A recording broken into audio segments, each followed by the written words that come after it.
Welcome back to Games with Dad. This month I'm feeling a bit nostalgic and a little homesick for the holidays, and that means, that's right everyone, more NES games from my childhood. And there is no NES game more quintessential than the original Super Mario Bros. It's a game that changed video games forever, but it's been a while since I've dived in, so join me while I dash, jump, and warp through one of the greatest games of all time, Super Mario Bros. So, Super Mario Bros. Released in 1985. I was born in 1990, and somehow this game was still huge when I was growing up. My babysitter had it, my buddy Eric had it, my cousins on my mom's side had it, Josh and Jordan had it, and of course my cousin Kurt had it too.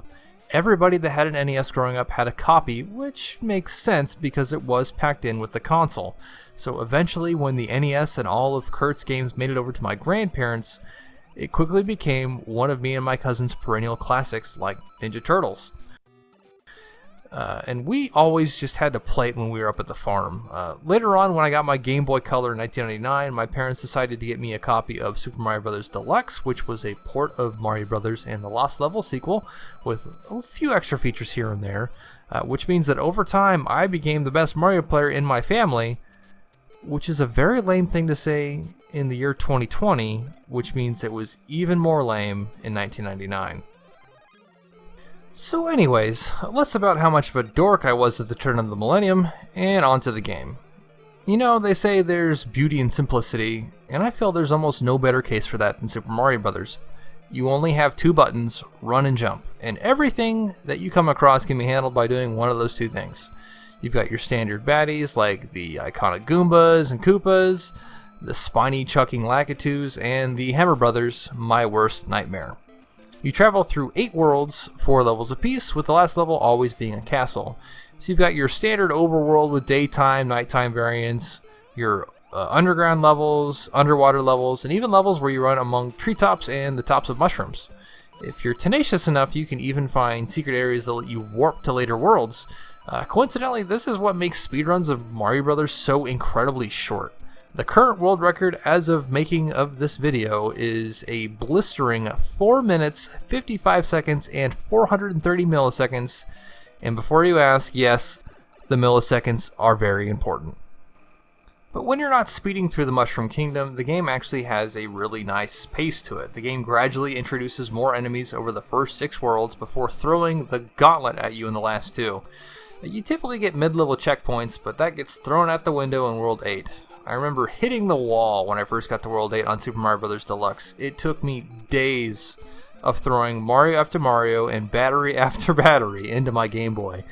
Luckily, due to the aforementioned warp zones, you can get back to World 8 in a matter of minutes, but eventually I was able to speed through 8.1, fumble my way through 8.2, stumbled upon a fire flower in 8.3, and then figured out the right sequence of warp pipes to find Bowser, and finally rescue Princess Peach.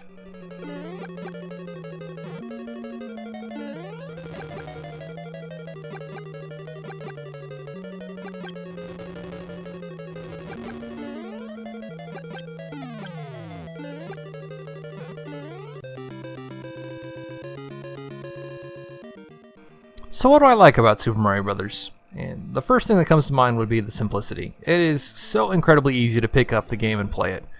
And with that simplicity comes a quick play time. And listen, I love 50-hour games as much as the next guy, but some days I just want to sit down for 20 minutes to run through a game real quick. I also like the little transitions, like how you see Mario go into the underground, and there's even a neat little day-night cycle in Worlds 3 and 6. The variety of enemies is also pretty impressive for a game made back in 1985. And lastly, it's just an incredibly solid game. There are platformers made nowadays that, in my opinion, still do not feel as good to play as this game that was made over 35 years ago. But it's not the perfect game. I mean, it's honestly not even the best Mario game, and it does have aspects that I find less than enjoyable. The first of which would be the water levels. They're not as quick as the on-foot levels, and if you don't have a fire flower on you, you can get in some pretty fishy situations.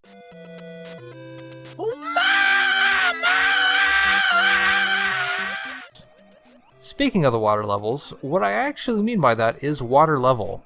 2.2 and 7.2 have the same exact layout, but 7.2 has more enemies. And actually, come to think about it, a lot of levels are repeats of earlier ones, but with more enemies, which you might think is lazy, but keep in mind that Mario Brothers is a game that was just 32 kilobytes, a much smaller file size than even just my script for this video, and about 140 gigabytes less than the current iteration of Call of Duty. I'm also not a big fan of the maze-style Bowser castles that loop around. I straight up just did not understand them until I was about 10 or so. Oh, also, not having checkpoints in World 8 is totally whack. Okay, so what sage advice did I get by playing Super Mario Bros. Growing up? And that first piece of advice would be take breaks if you get overwhelmed. And this, again, was a big one for me growing up. When things get too heated, you should probably take a break and come back again later once you've calmed down. Mario's pretty good at this because it spits you back to the title screen once you get a game over. P.S. I didn't learn this until I was in college, but you can actually continue from the world you died on by holding A when you press start. Lesson 2. Progress is fun.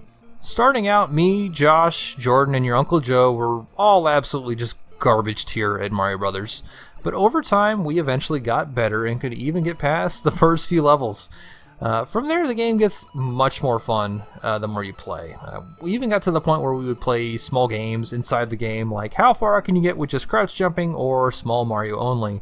There is a joy in learning how to play a game and getting skillful at it. I can definitely see a lot of similarities between this and how I felt playing Doom Eternal the first time earlier this year.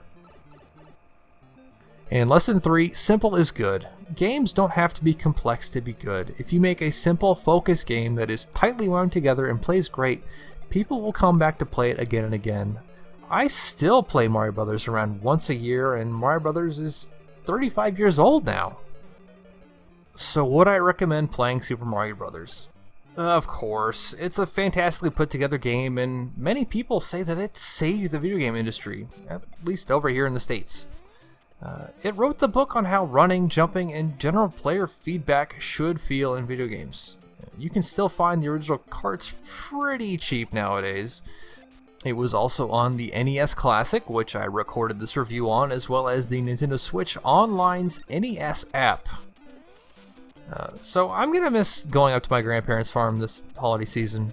I always look forward to seeing my cousins, catching up, begrudgingly playing a few games of Mexican Train Dominoes, and now and then playing some old school video games like Ninja Turtles and Super Mario Brothers. So Josh, Jordan, Kelsey, Kurt, Amy, this episode is dedicated to you. It's a short one, but hopefully still memorable. I hope you guys all stay safe this holiday season. Thanks again for watching the video. I'll see you next month with more Games with Dad.